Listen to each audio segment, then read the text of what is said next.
M के times news में आपका स्वागत है। मैं हूं एम के आजाद। आज हम बात करेंगे कि इंडिया गठबंधन की जो कवायदे की गई और जिस तरह से वर्जिशें की गई और तमाम प्रयासों के बाद तमाम दल एक साथ जुटे और कुनबा बढ़ता चला गया और इस वक्त में इंडिया गठबंधन में 28 दलों का एक मजबूत गठबंधन है।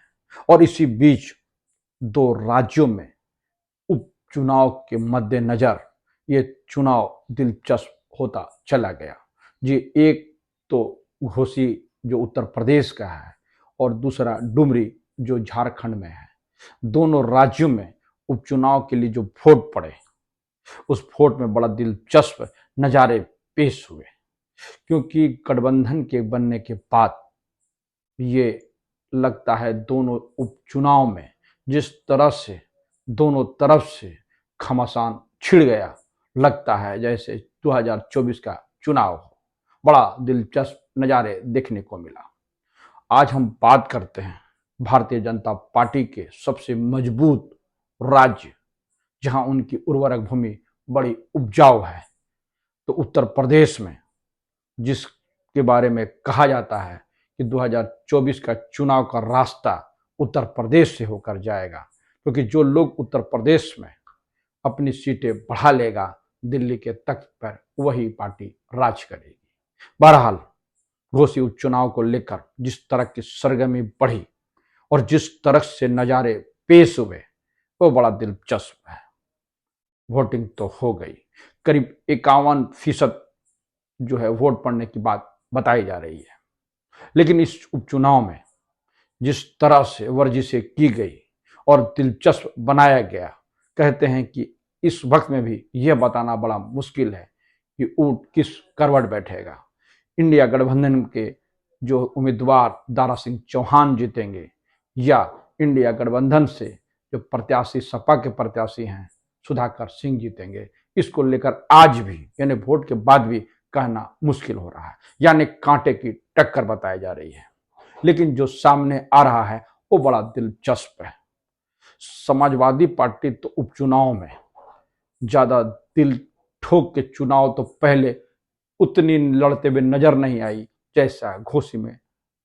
जिस तरह से घोसी को लेकर शिवपाल यादव जी एग्रेसिव थे और एक तरफ से राजभर थे और दोनों के बीच में जो जबानी जंग छिड़ी और हर तरह से एक दूसरे के लिए प्रहार किए गए, वो किसी से छुपे हुए बिल्कुल नहीं है।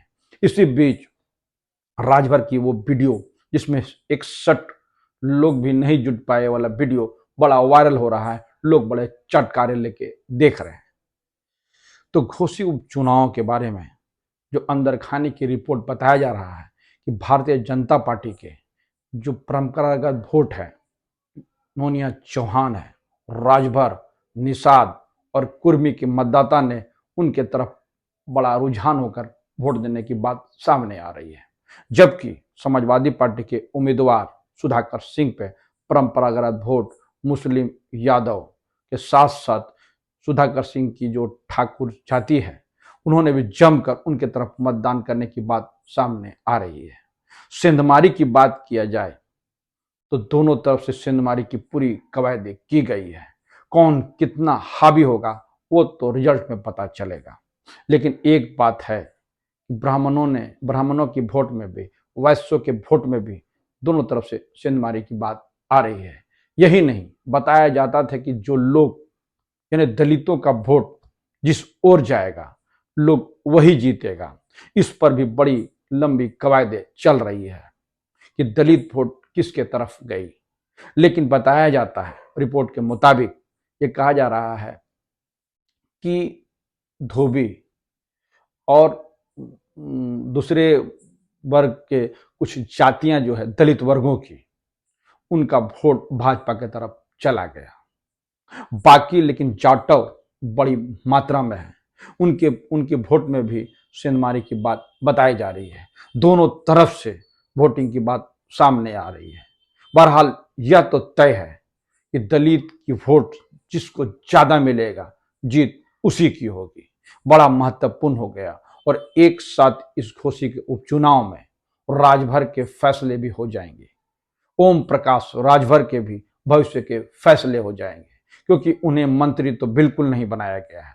और अंदर खाने की रिपोर्ट यह बताती है कि आज भी जो वर्तमान की योगी सरकार है वो राजभर को मुख्यमंत्री नहीं बनाना चाहते हैं, माफ कीजिए, मंत्री नहीं बनाना चाहते हैं। ये अंदर खाने की बातें सामने हैं।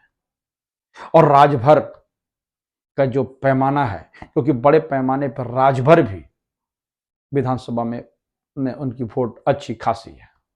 और तमाम के बीच में जो बात सामने आ रही है वह यह दिलचस्प है कि जो लोग जीतेगा और उपचुनाव में यदि हार जाती है भारतीय जनता पार्टी तो बड़ी मुश्किलें हो जाएगी। इन तमाम चीजों के बीच में जो बात छनकर आई है कि कांटे की टक्कर है, और जिस तरह से भारतीय जनता पार्टी को जीत की उम्मीदें थी उस पर पानी जो है फिरता हुआ नजर आ रहा है। क्योंकि भारतीय जनता पार्टी के कोई भी नेता दिल में हाथ रख के यह नहीं कह सकता है कि वो जीत जाए। कांटे की टक्कर में कहना मुश्किल है। लेकिन जिस तरह से विपक्षी गठबंधनों का आरोप था कि सरकार उसको वोट देने से रोकेगी, वो सब कुछ छुटपुट मामलों को छोड़ दिया जाए तो शांति तरीके से चुनाव संपन्न हो गया है और दोनों तरफ से जमकर वोटिंग कराई गई।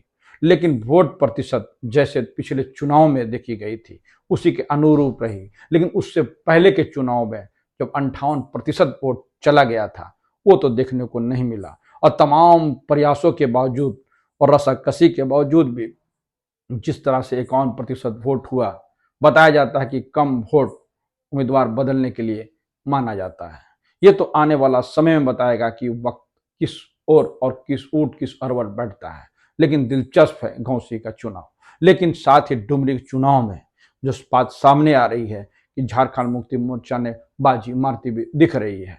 जिस तरह से आजसू पार्टी के कार्यकर्ता में उत्साह की कमी देखी गई और झारखंड मुक्ति मोर्चा, कांग्रेस और राजद के लोग जिस तरह से एकजुट हुए और भारतीय जनता पार्टी के कार्यकर्ता भी जरूर आजसू के तरफ माइल नजर आए, लेकिन बात बनती हुई नहीं देखी। और ये कयास लगाया जा रहा है कि डुमरी उपचुनाव में झारखंड मुक्ति मोर्चा का प्रत्याशी शायद जीत जाए। बहरहाल जो भी है ये सब राजनीतिक बाजारों पर चर्चा का विषय बना हुआ है। तो देखना दिलचस्प है कि घोसी उपचुनाव और डुमरी के उपचुनाव में ऊंट की करवट बैठती है। तो हमारा यह वीडियो कैसा लगा अपने कमेंट्स में जरूर कमेंट्स करें। और जिन्होंने अभी तक हमारे न्यूज को सब्सक्राइब नहीं किया उसे निवेदन सब्सक्राइब कर दें। नमस्कार।